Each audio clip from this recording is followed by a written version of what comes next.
Peço que você pegue sua Bíblia e abra comigo em 2 Timóteo, capítulo 4. Pediram-me para pregar para vocês nessa passagem uma mensagem intitulada Prega a Palavra. É um texto com o qual vocês estão bem familiarizados. E começarei lendo o nosso texto, 2 Timóteo, capítulo 4, começando no versículo 1.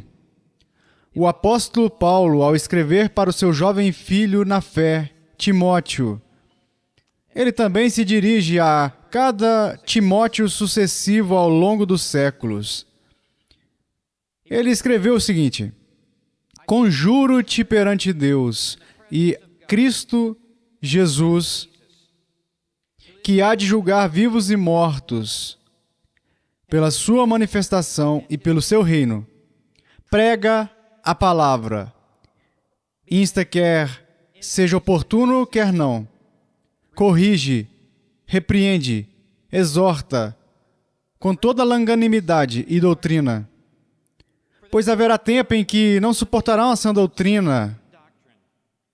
Pelo contrário, cercar-se-ão de mestres, segundo as suas próprias cobiças, como se que sentindo coceira nos ouvidos, e se recusarão a dar ouvidos à verdade, entregando-se às fábulas. Tu, porém, sê sóbrio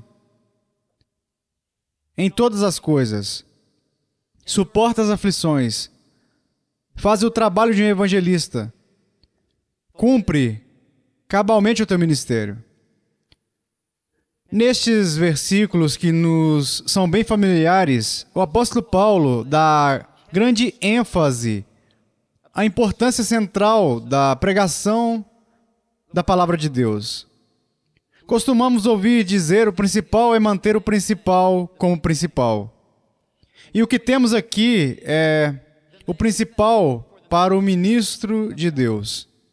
O apóstolo Paulo escreveu 13 epístolas que estão no cânon das Escrituras do Novo Testamento. E com esses versículos ele chegou à última epístola, chegou ao último capítulo, chegou aos últimos versículos e deve abordar o que é de importância primordial. Não é hora de abordar assuntos secundários. Este é um momento em que a morte é iminente para Paulo e ele precisa falar com seu filho na fé, Timóteo, sobre o que é de suprema importância. E isso é a pregação da palavra de Deus. Nenhuma igreja subirá mais alto que o seu púlpito. Uma igreja pode não viver de acordo com o seu púlpito e com a sã doutrina que é ensinada nele, mas nunca excederá a pregação da palavra de Deus. É a pregação da palavra de Deus que define a adoração da igreja, pois estabelece quem é Deus e como ele deve ser adorado. Ela define a agenda para a comunhão e os ministérios dentro da igreja. Até mesmo o evangelismo e as missões. Tudo está e é moldado, formado e impulsionado pela pregação da palavra de Deus. Os puritanos referiam-se a ela como principal meio de graça. Existem muitos meios secundários de graça, pelos quais a graça salvadora e santificadora flui até a vida dos indivíduos, como resultado da oração, da leitura da Bíblia, da adoração coletiva e do estudo bíblico em grupos menores. Existem muitos meios secundários de graça, mas existe apenas um meio primário de graça. Há apenas uma ponta na lança. E essa é a pregação da palavra de Deus. E é isso que Paulo está abordando aqui com Timóteo. Estas são suas últimas palavras. E as últimas palavras devem ser palavras duradouras. Então, ao examinarmos esta passagem, no breve tempo que temos para examiná-la, quero dividi-la em 3 partes. No versículo 1, vemos a sobriedade desse encargo. E no início do versículo 2, vemos a substância desse encargo. E então, finalmente, nos versículos 2 a 5, os detalhes desse encargo. Ele começa com a sobriedade dessa tarefa. E ela não poderia ser mais séria. Não pode ser levada levianamente. Ele começa dizendo, conjuro-te. Este é um termo militar, usado para designar um oficial comandante que se dirige a um subordinado e emite uma acusação ou encargo ao soldado inferior de que ele está sob obrigação, de que este é um mandato que está sendo imposto a ele. Não é opcional, não é uma sugestão, mas vincula a consciência e deve ser acatada. Então é assim que ele começa, eu conjuro-te. Em seguida ele sobe o tom e diz, perante Deus e Cristo Jesus, como se essa ordem viesse da própria Trindade. Conforme eles observam Timóteo e esses versículos chegam a ele, eles chegam com a autoridade de Deus o Pai e do próprio Senhor Jesus Cristo.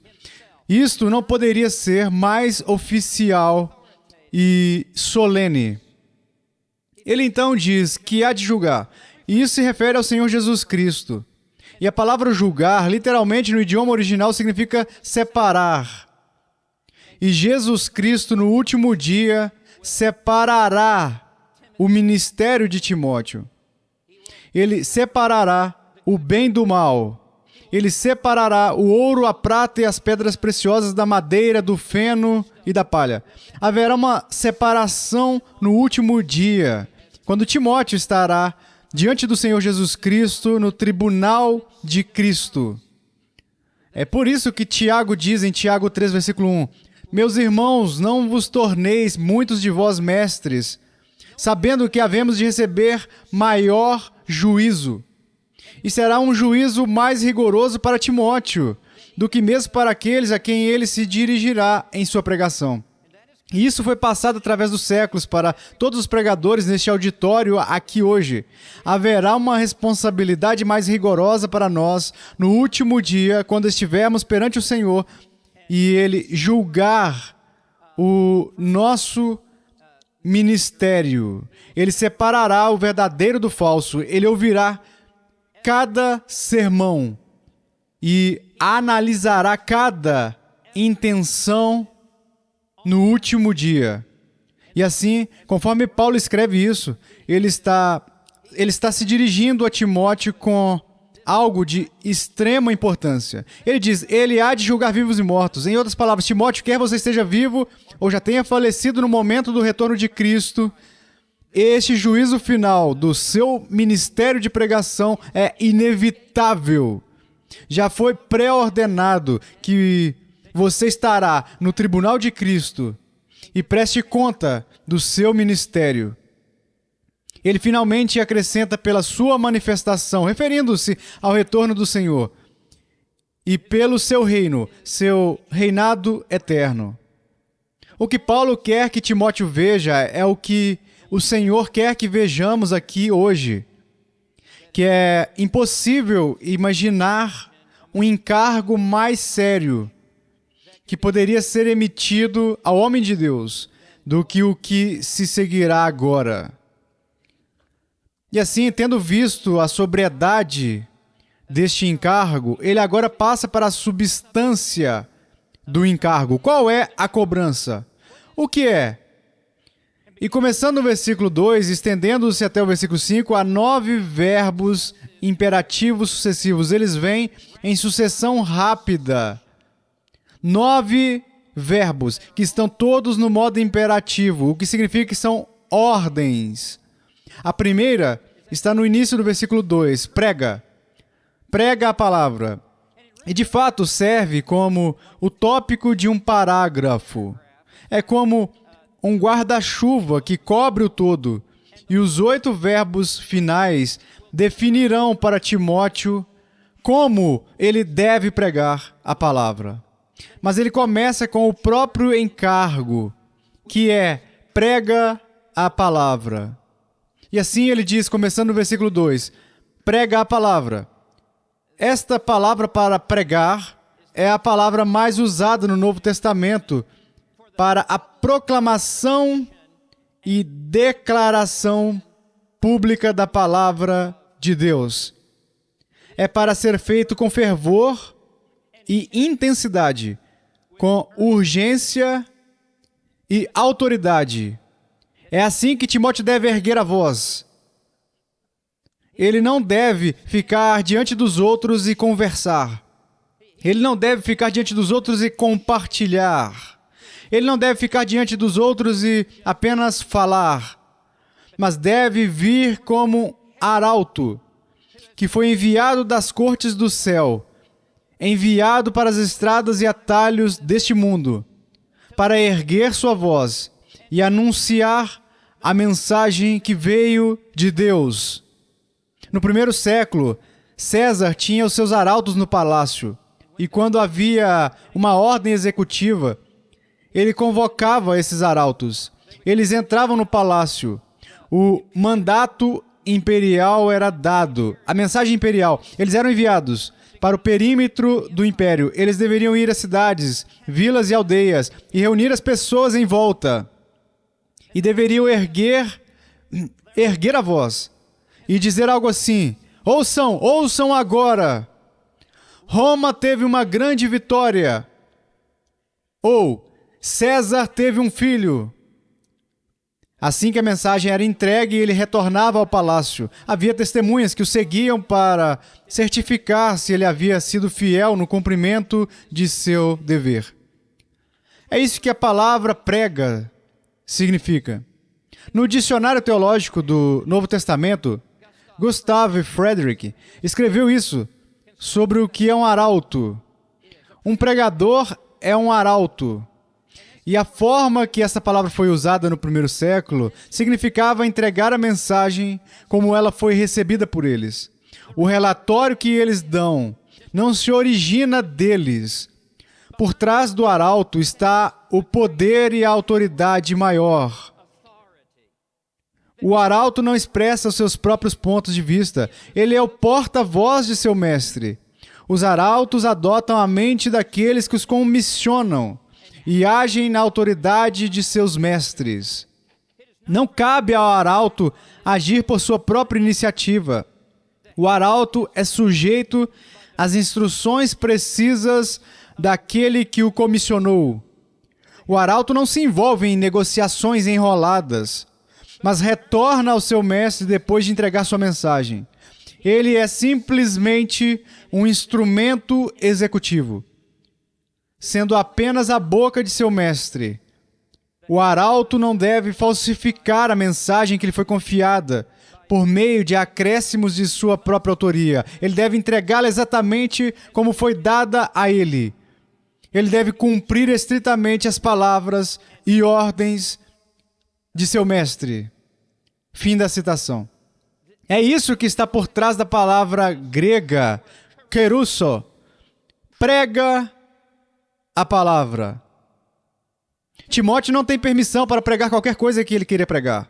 Timóteo está ligado à palavra de Deus. Timóteo não tem nada a dizer além da palavra de Deus.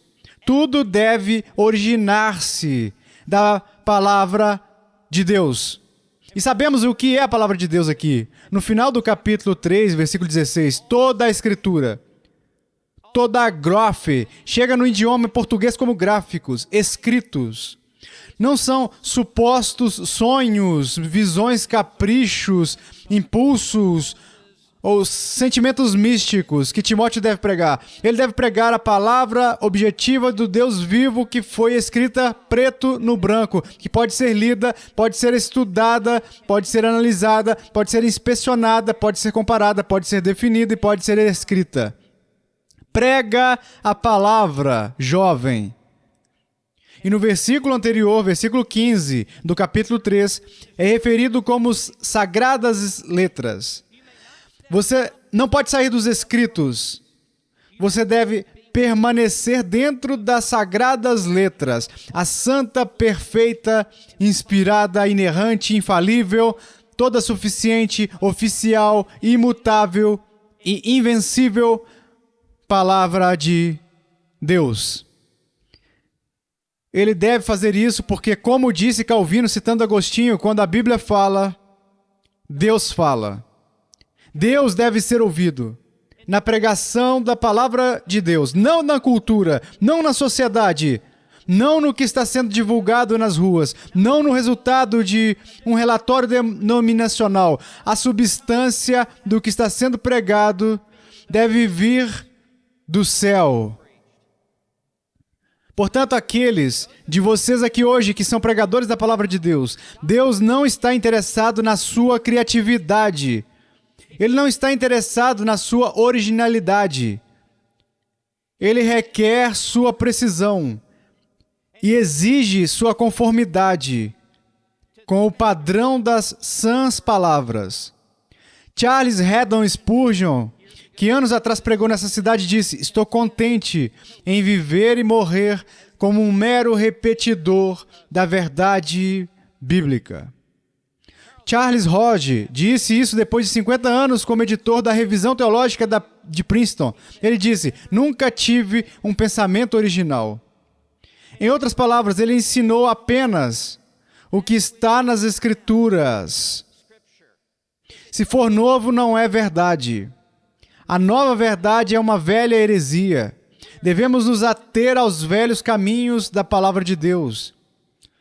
Bem, chegamos agora ao terceiro ponto, aos detalhes deste encargo. Restam 8 imperativos e eles são mandamentos para Timóteo e para todo pregador. Não importa em que continente ele pregue, não importa em que século ele viva, não importa em que cidade ele ministre. E o que quero dizer antes de olharmos estes 8 de uma forma bem rápida é que é importante para Deus como a sua palavra é pregada. Não é apenas o que dizemos. Como dizemos, isso também é importante para Deus. Nenhum pregador é livre para reinventar a pregação e reformulá-la em suas próprias ideias sobre o que a pregação deveria ser. Ele deve seguir o livro. Existe o princípio regulador da adoração. Existe o princípio regulador naquilo que é o cerne do culto de adoração, que é a pregação da palavra de Deus.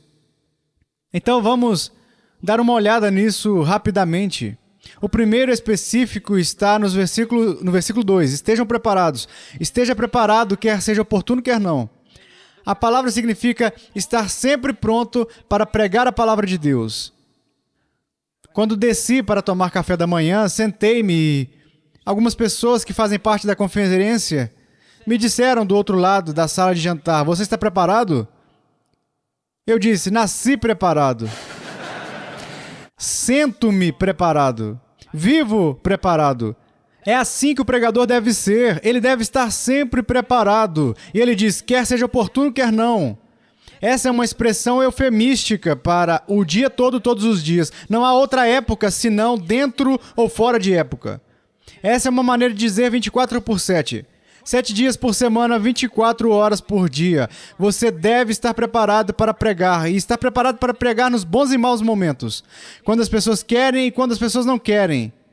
Quando isso te tornará popular e quando te fará perseguido. Quando você será aplaudido e quando você será preso. Você deve estar preparado em todos os momentos, com energia, se possível, pronto para pregar a palavra de Deus. E fala da ânsia, do fogo nos ossos do pregador. Ele está carregado, preparado e pronto para pregar a palavra de Deus. O próximo verbo é corrige. E esta palavra significa expor o pecado na vida do ouvinte, trazer o pecado à luz.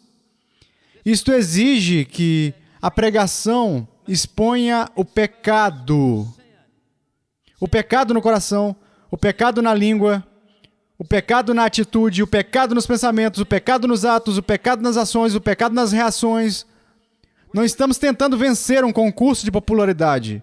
E como Lutero disse uma vez, ou a sua congregação odiará o seu próprio pecado, ou acabará por odiar o pregador.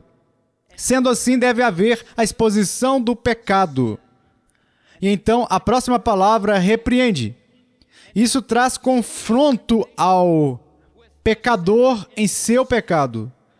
Significa repreender o pecador e alertar sobre as consequências dolorosas se continuarmos neste caminho. Ao pregar, você deve adverti-los dos seus erros, deve parar e dizer-lhes que o pecado deve ser interrompido. O próximo verbo é exorta. Isso significa chamá-los ao arrependimento. Chamá-los a se separarem da prática do pecado e instá-los a responder à graça de Deus que está sendo oferecida a eles, além de rogar a eles e persuadi-los a buscar a santidade e convocá-los e convidá-los, até mesmo obrigá-los a responder à verdade da palavra de Deus. Se não há exortação, não há pregação. É aqui que a pregação vai além do mero ensino. Deve haver exortação. Certa vez, um jovem procurou Martin Lloyd Jones e disse: qual é a diferença entre ensinar e pregar? E Lloyd Jones disse: jovem, se você tiver que me perguntar a diferença entre ensinar e pregar, fica óbvio que você nunca ouviu uma pregação. Porque se você já ouviu uma pregação, você sabe a diferença entre a mera informação e um apelo à transformação. Esse é o elemento convincente de toda pregação verdadeira. O pregador deve ser como um advogado no tribunal que chama a testemunha ao tribunal e apresenta suas provas, mas no final do julgamento dirige-se ao júri e pede o veredito. É isso que a exortação faz. Exige o veredito no coração do ouvinte. Como você responderá hoje à verdade da palavra de Deus que está sendo apresentada? Exorta. E então diz, com toda a longanimidade. A palavra toda, com toda a longanimidade. E longanimidade aqui não é a ideia que normalmente associamos à paciência de alguém, digamos, esperando por um ônibus, e o ônibus está atrasado, e você simplesmente começa a bater os pés, e você precisa ter paciência e esperar o ônibus. Não, é uma palavra grega, que significa suportar a pressão. Que você permaneça firme na pregação da palavra, em meio às dificuldades e aflições, que você permaneça firme na pregação da palavra de Deus, mesmo diante da oposição que virá contra você, que você é longânimo no ministério da palavra. E então ele acrescenta, e doutrina. Se eles se opuserem às suas instruções, então dê-lhes mais instruções. É o que ele está dizendo aqui. Para ensinar a sã doutrina, para ensinar uma teologia forte, para ensinar o conselho completo de Deus. E como disse certa vez Martin Lloyd Jones, o que é a pregação? É a teologia em chamas. É para isso que Timóteo está sendo instruído. E assim, o próximo verbo imperativo só aparece no versículo 5. Os versículos 3 e 4 são a preparação para o versículo 5. E assim, para começar no versículo 3, pois haverá tempo, e certamente ocorreu durante a vida de Timóteo, em que não suportarão a sã doutrina. Ele não está falando sobre pessoas do mundo. Ele está falando sobre a igreja. Ele está falando sobre os oficiais da igreja. Ele está falando sobre a igreja que está sentada no banco, que não suportarão a sã doutrina. Eles não vão tolerá-la. Como que sentindo coceira nos ouvidos. É outra maneira de dizer que, para terem seus egos massageados, cercar-se-ão de mestres segundo as suas próprias cobiças. Quero dizer, o mundo não está fazendo isso, é a igreja que está fazendo isso. Em essência, quem tem feito isso é o comitê do púlpito. Eles estão cercando para si mesmos. Eles estão reunindo pregadores para o próprio ego, até finalmente conseguirem um que lhes agrade. Eles demitem o pregador bíblico e passam por pregadores bíblicos até encontrarem um que faça cócegas em seus ouvidos. Versículo 4. E se recusarão a dar ouvidos. É uma palavra muito dramática, significa uma fratura exposta. Eles se recusarão tanto à pregação da palavra de Deus, que é como se perdessem a cabeça. Eles simplesmente não querem nem ouvir. Versículo 5. Tu, porém, e isso é bem direto, isso é bem enfático. Tu, jovem, tu, Timóteo, pregador, tu, homem de Deus, sê sóbrio. Isso significa permanecer equilibrado no meio da guerra em que você se encontra. Não fique intoxicado com o espírito deste mundo. Não fique sob a influência da lisonja deles a fim de tentar manipulá-lo, redirecionar a sua pregação. Não sucumba ao vinho inebriante daquilo que eles querem que você pregue. Ser sóbrio.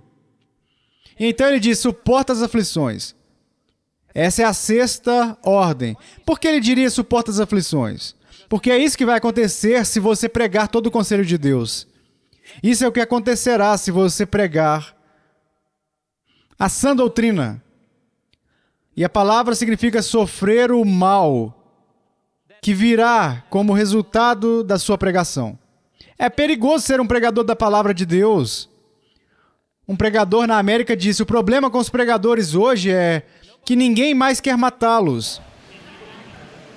Eles são todos caras legais. Eles são diretores de marketing. Eles são celebridades populares. Não, você precisa suportar as aflições, porque elas estão vindo. Há controvérsias e crises inevitáveis quando a palavra de Deus é pregada. Basta olhar para a Reforma. Foi uma era de controvérsia, agitação e turbulência, conforme a palavra de Deus era pregada. Veja a era puritana. Meu Deus, 2.000 pregadores foram expulsos de seus púlpitos num dia, 24 de agosto de 1662, o dia da grande ejeção. 2.000 dos maiores pregadores que já viveram na Inglaterra foram expulsos dos seus púlpitos num dia. Porque não assinaram o ato de uniformidade. Não seremos controlados pelo governo e pelo rei quanto ao que oramos e pregamos. Não, suporta as aflições, Timóteo. Você não terá que ir procurá-las. Elas te encontrarão. E então ele diz, faze o trabalho de um evangelista. A intenção aqui não está fora da igreja. Embora devamos fazer o trabalho de um evangelista fora da igreja. Todo o contexto está dentro da igreja. Pois você tem o joio no meio do trigo. Você tem membros de igreja não convertidos que dizem, Senhor, Senhor, não temos nós profetizado em Teu nome, não expelimos demônios em Teu nome, e em Teu nome não fizemos muitos milagres, então lhes direi, apartai-vos de mim, os que praticais a iniquidade. Você precisa fazer o trabalho de um evangelista. Você precisa pregar o evangelho como sua exposição das escrituras. E fazer mais do que lançar a rede. Você tem que puxar a rede. E chamar as pessoas para responderem com fé em Jesus Cristo. Martin Lloyd Jones, que pregou neste mesmo púlpito, disse, por muitos anos pensei que era cristão. Quando na verdade não era. Ele cresceu na igreja. Não muito longe desta instalação. Só mais tarde percebi que nunca tinha sido cristão e me tornei um. O que eu precisava, ouça isto, o que eu precisava era de uma pregação que me convencesse do pecado, mas nunca tinha ouvido. A pregação que tivemos, e era uma igreja ortodoxa, era doutrinariamente correta. A pregação que tivemos sempre se baseou na suposição de que já somos todos cristãos. Fim da citação. Ele se converteu aos 20 e poucos anos. Ele começou a frequentar a igreja 9 meses antes de nascer. Quer dizer, ele cresceu na igreja. E ainda assim, não foi regenerado. Até meados dos 20 anos. E como vocês sabem, ele se aposentou da prática médica, chocou a Inglaterra e apareceu na primeira página do London Times. Ele foi para o país de Gales para pastorear uma igreja. Adivinhem quem foi um dos primeiros convertidos sob a pregação de Lloyd Jones no país de Gales? Sua própria esposa. Ele havia se casado com uma mulher não convertida. Ela não sabia disso, e Lloyd Jones também não sabia. Mas foi somente quando ela se sentou sob uma verdadeira pregação que ela ficou exposta diante de Deus em seu coração. Ela escreveu: estive sob a pregação do Martin por 2 anos até realmente entender o que era o Evangelho. Eu pensava que tínhamos que ser um bêbado ou uma prostituta para se converter. Ora, há pessoas perdidas na sua congregação. Jesus tinha 12 discípulos e um deles se perdeu. Você tem joio entre o trigo. Uma profissão de Cristo não o levará ao céu. É a posse de Cristo que o levará ao céu. Por fim, e devo encerrar, o último verbo imperativo, cumpre o teu ministério.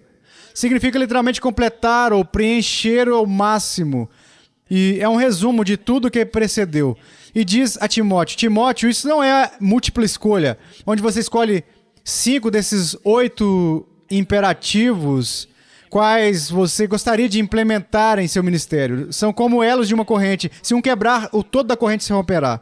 Você tem que cumprir o seu ministério, Timóteo. Você tem que pregar a palavra. E tem que fazer isso dessa maneira, porque para Deus, a forma como você prega é muito importante. A igreja hoje precisa desesperadamente desse tipo de pregação. Há uma fome na terra de ouvir a palavra do Senhor. Estamos de volta aos dias de Amós. Que Deus levante uma nova geração de homens que se coloquem diante de uma Bíblia aberta e compreendam a solenidade do encargo que lhes foi imposto e preguem a palavra. Prega a palavra. Oremos. Pai, obrigado por esses versículos que impulsionam os nossos corações e nos lembram novamente do encargo que está posto aos nossos pés.